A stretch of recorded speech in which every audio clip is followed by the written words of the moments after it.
हिमालय पर्वत पर एक बौद्ध साधु आंखें बंद किए हुए तपस्या में लीन थे कि तभी कड़कड़ाती हुई सर्दी में एक व्यक्ति उनके सामने आकर बैठ गया।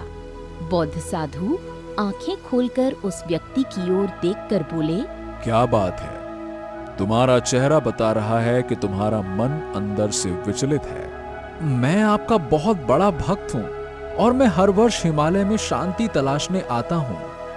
जब तक हमारे मन के अंदर शांति नहीं होगी, हमें शांति कहीं नहीं मिलेगी। समस्या बताओ। साधु महाराज, मैं जिस राज्य का रहने वाला हूँ वहां पर पूरी तरह से अशांति फैली हुई है।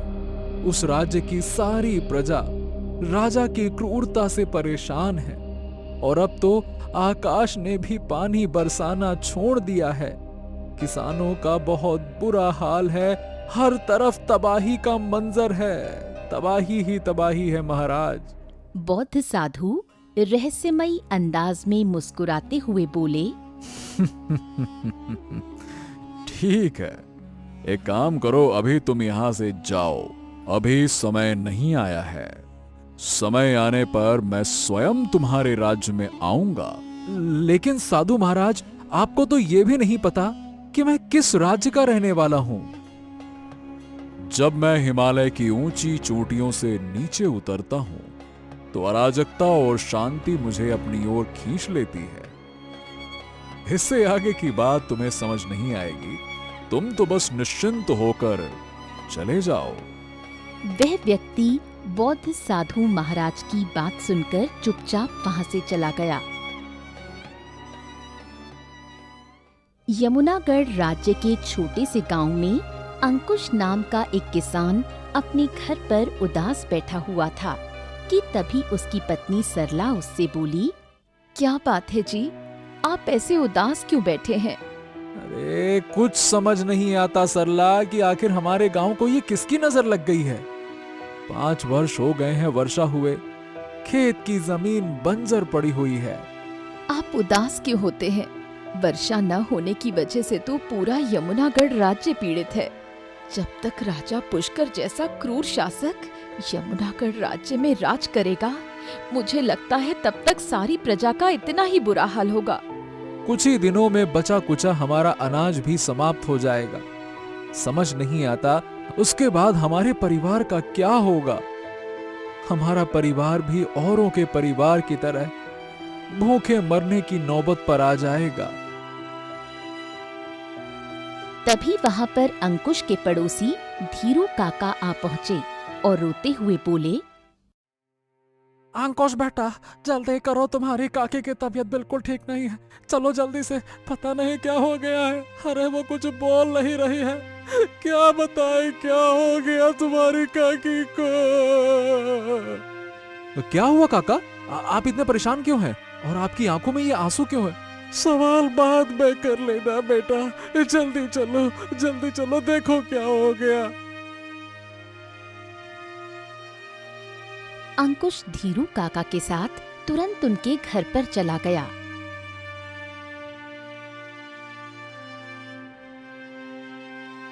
अंकुश ने देखा कि चारपाई पर धीरू काका की बूढ़ी पत्नी लेटी हुई थी। अंकुश ने जैसे ही काकी की कलाई पकड़ी, वो उदास होकर धीरू काका की ओर देखकर बोला, धीरू काका, काकी के अंतिम संस्कार की तैयारी कीजिए। काकी अब इस संसार में नहीं रही। ये सुनकर धीरू काका फूट फूट कर रोते हुए बोले,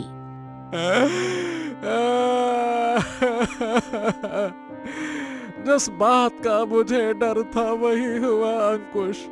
मेरी पत्नी ने भूख से तड़पते हुए अपनी जान दे दी।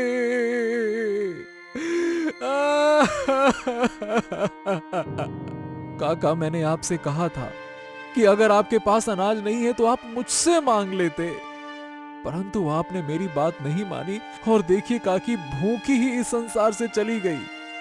अरे अंकुश, मेरे और तुम्हारे काकी के तुम्हारे घर में पांव कैसे पड़ते? अरे तुम्हारे पास भी तो थोड़ा ही अनाज है और तुम्हारे परिवार में तुम्हारी पत्नी और तुम्हारी बेटी भी तो है। अरे हम तो बूढ़े हैं बेटा।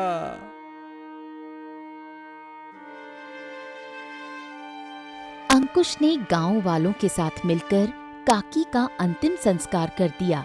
अंतिम संस्कार करके अंकुश अपने घर पर बैठा ही था कि तभी गांव का जमींदार कुछ व्यक्तियों को लेकर वहां पर पहुंच गया और अंकुश से बोला, तुम्हारे पास जो भी बचा कुचा अनाज है उसे हमारे हवाले कर दो अंकुश। ये क्या कह रहे हैं आप जमींदार? अगर अपना अनाज आपके हवाले कर दूंगा तो मेरी पत्नी और मेरी बेटी तो भूखे मर जाएंगे। अरे आप जानते हैं कि पिछले 5 वर्षों से जमीन बंजर पड़ी हुई है। यमुनागढ़ राज्य की जमीन में फल तक उगाना बंद हो गया है और ऐसे में आप अनाज मांग रहे हैं। अपनी बकवास बंद करो। सुनो अंकुश, ये मेरा आदेश नहीं है बल्कि यमुनागढ़ राज्य के राजा पुष्कर का आदेश है, समझे? क्यों? क्या राजा पुष्कर के महल में अनाज कम पड़ गया है जो अब वो गरीबों का अनाज छीनने लगे? अपनी जबान को लगाम दो अंकुश। राजा पुष्कर के सामने तुम्हारी औकात 2 कौड़ी की भी नहीं है। महल में अनाज कम नहीं पड़ा बल्कि राजा पुष्कर ने दूसरे राज्य के राजा को दावत दी है, इसीलिए उन्हें और अधिक अनाज की आवश्यकता है, समझे? इतना बोलकर जमींदार अपने पास खड़े एक व्यक्ति से बोला, यहाँ खड़े खड़े इसकी बकवास सुनने की आवश्यकता नहीं है। सुनो, इसके घर में जितने भी अनाज की बोरियां हैं सब उठा लो, जाओ। जमींदार की बात सुनकर अंकुश की पत्नी तड़पते हुए बोली, ऐसा अत्याचार मत कीजिए जमींदार, तुम्हें गरीबों की बद्दुआएं लगेंगी। मेरे घर का अनाज मत ले जाइए, मेरा परिवार भूखा मर जाएगा। अरे तुम गरीबों के जीने या मरने से संसार में कोई फर्क नहीं पड़ता किसी को। और हाँ, मैं सिर्फ तुम्हारे ही घर से अनाज नहीं ले रहा हूँ बल्कि इस गांव में जितने भी घर में अनाज बचा है उन सब का अनाज छीन कर महल ले जा रहा हूँ। रो कह रहे हो? सबके साथ हो रहा है ये। सरला और अंकुश ने बहुत कोशिश की कि उनका अनाज बच जाए, मगर जमींदार सारा अनाज छीन कर ले गया।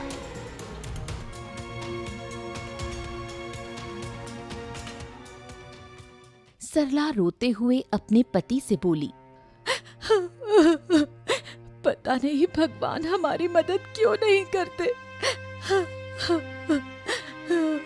चिंता मत करो सरला, भगवान से उम्मीद मत हारो, वो किसी न किसी को मदद के लिए जरूर भेजेंगे। अंकुश ने ये शब्द बोले ही थे कि तभी हिमालय की चोटी पर बैठे हुए बौद्ध साधु ने अचानक अपनी आंखें खोल दी और रहस्यमयी अंदाज में मुस्कुराते हुए अपने आप से बोले, समय आ चुका है, अब मुझे जाना ही पड़ेगा। अराजकता और शांति मुझे बुला रही है। अचानक रंग बिरंगी किरणों के साथ उनके हाथ में एक रंगीन छोटी सी पोटली आ गई जिसमें कुछ जादुई बीज थे। साधु पोटली लेकर हिमालय के पर्वत से नीचे उतर आए। कुछ ही देर में वो एक जंगल में खड़े थे। उनकी नजर एक व्यक्ति पर पड़ी। बौद्ध साधु उस व्यक्ति से बोले, क्या तुम मुझे बता सकते हो कि यहाँ से यमुनागढ़ कितनी दूरी पर है? आप तो बौद्ध साधु मालूम पड़ते हैं। आप यमुनागढ़ क्या करने जा रहे हैं? क्या आपको नहीं पता है कि यमुनागढ़ में लोग भूख से तड़प तड़प कर मर रहे हैं और यमुनागढ़ से लोग भाग भाग कर दूसरे राज्य में जा रहे हैं, और एक आप हैं कि यमुनागढ़ जा रहे हैं। भागने का काम कायरों का होता है। तुम तो मुझे बस यमुनागढ़ की दिशा बता दो। अच्छा ठीक है भाई, तो जिस दिशा की ओर आप जा रहे हैं वहां से सीधे चले जाइए, यमुनागढ़ पहुंच जाएंगे आप। मगर ध्यान रखिएगा, यमुनागढ़ राज्य की सीमा के समीप एक टूटा हुआ खंडहर है। उस टूटे खंडहर के अंदर जाने की गलती से भी मत करिएगा, क्योंकि उस टूटे खंडहर में जो कोई भी गया है वापस नहीं आया। इतना बोलकर वह व्यक्ति वहां से चला गया।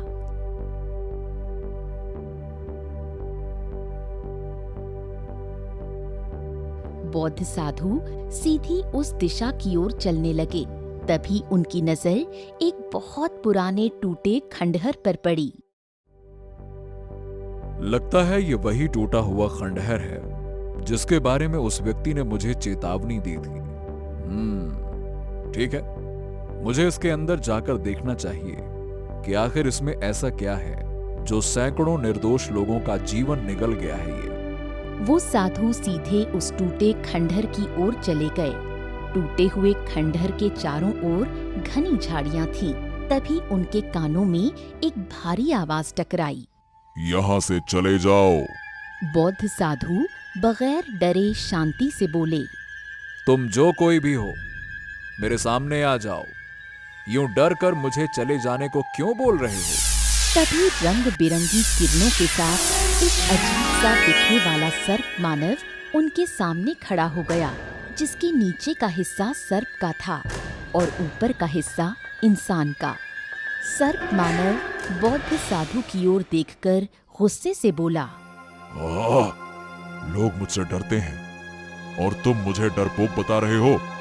छुप कर धमकी देना कायरों का काम होता है। तुम्हारे हाथ में क्या है? पहले मुझे ये बताओ कि तुम निर्दोष मनुष्यों को क्यों मारते हो?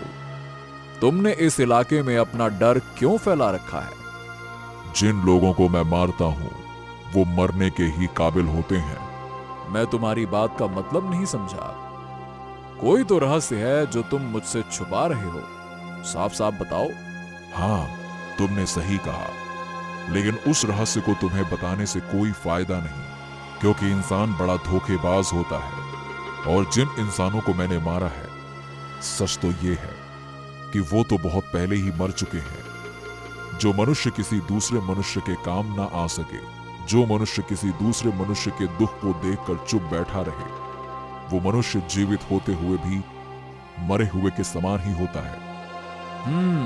बातें तो तुम बहुत अच्छी करते हो, लेकिन कार्य तुम्हारे राक्षसों वाले हैं। क्यों? तुम्हारे हाथ में जो भी है उसे मुझे सीधी तरह से दे दो।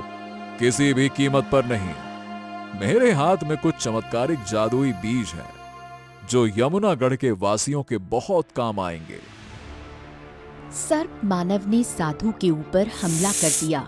साधु को सर्प मानव से ऐसी बिल्कुल भी अपेक्षा नहीं थी। अचानक उनके हाथ से बीजों की पोटली वहीं पर गिर पड़ी।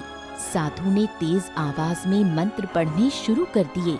अचानक सर्प मानव वहां से गायब हो गया। बौद्ध साधु रहस्यमयी अंदाज में मुस्कुराते हुए खंडहर से बाहर निकल आए और सीधे जहां पर एक युवती नदी की ओर बहुत ही गौर से देख रही थी।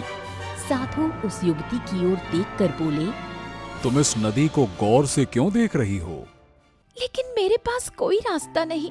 मैंने अपनी आंखों से अपने बूढ़े माता पिता और भाई बहन को भूख से तड़पते हुए मरते देखा है और मैं इस तरह से नहीं मरना चाहती।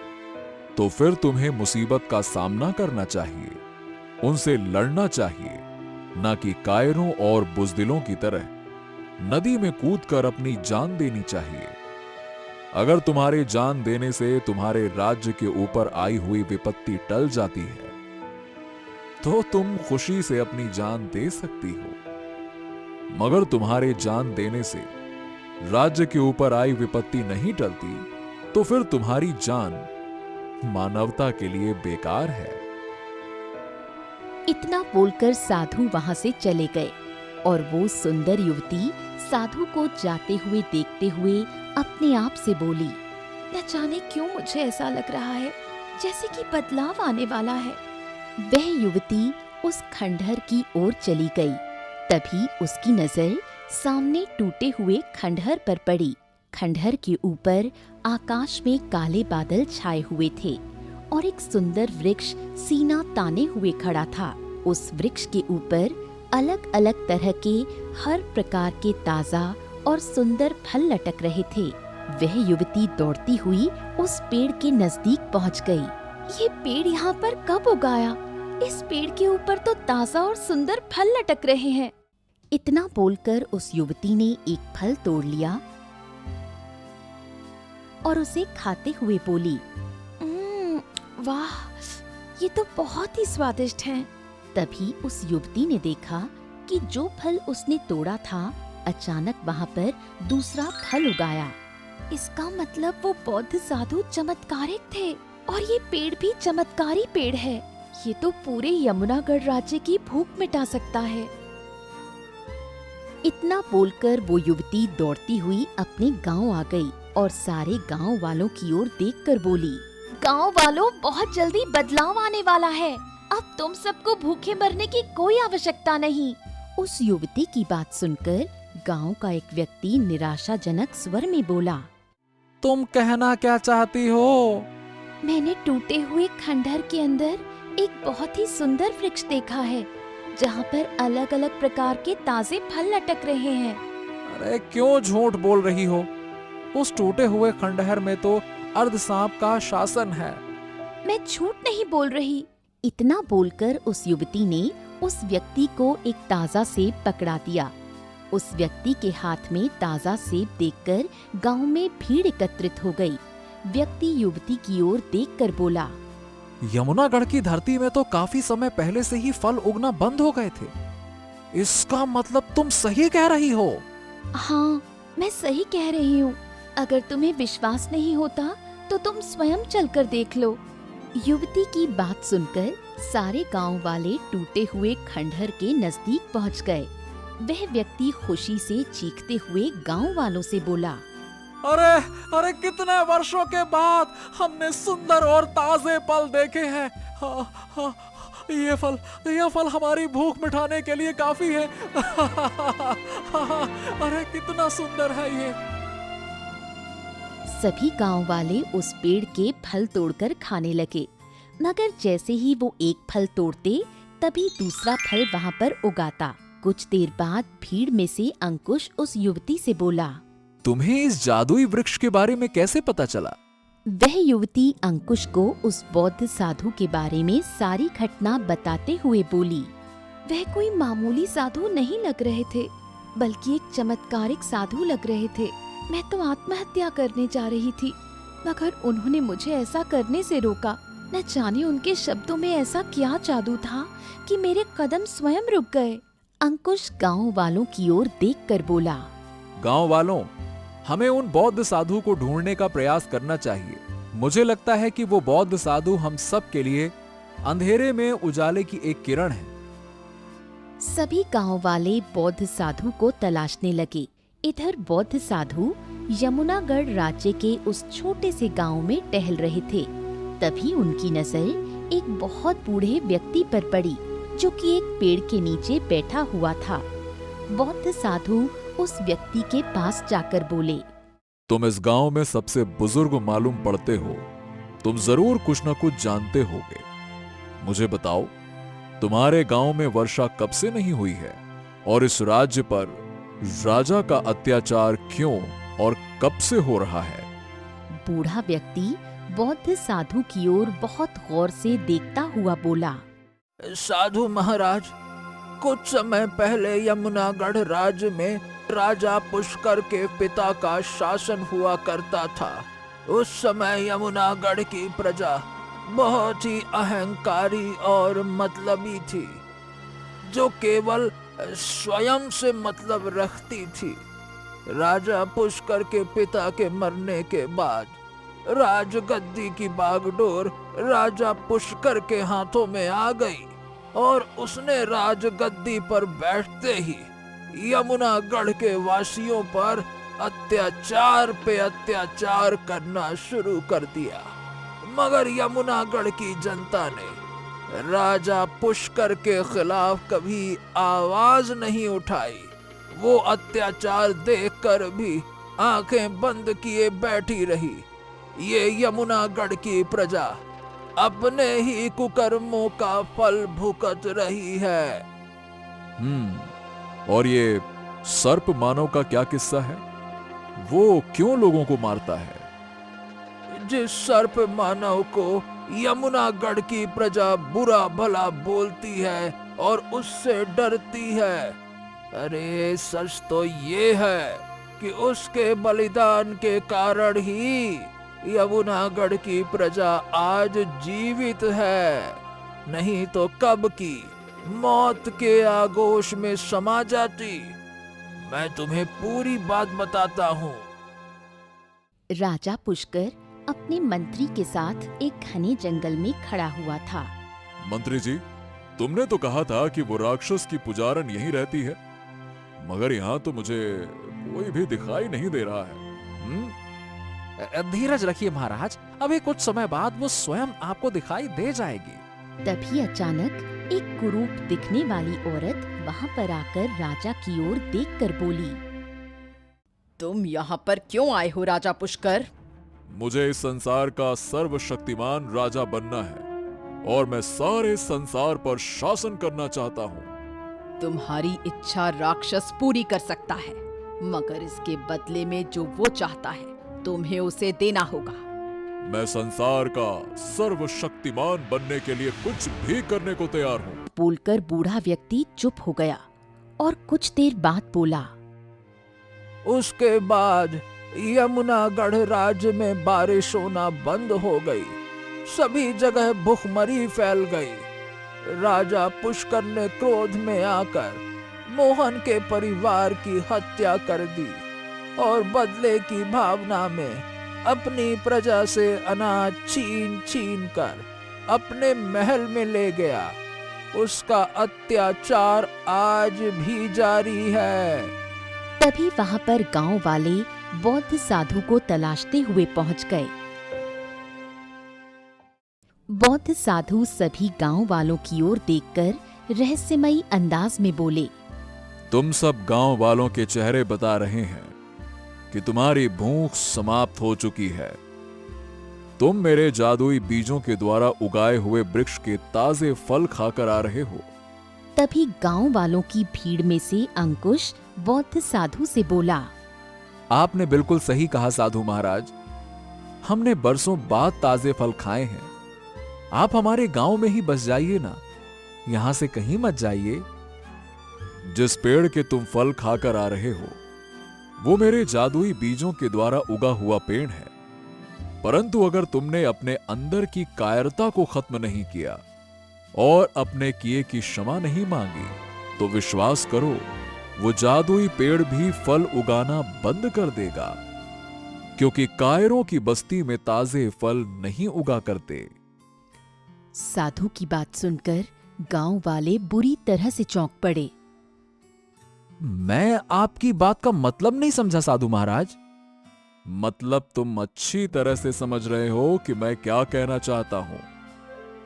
तुम्हारे ही गांव का मोहन तुम्हें अत्याचार के खिलाफ लड़ने के लिए बोल रहा था, मगर तुम सब कायरों की तरह मुंह छुपाए बैठे रहे और वो बेचारा बलिदान देकर भी अर्ध सांप में परिवर्तित हो गया।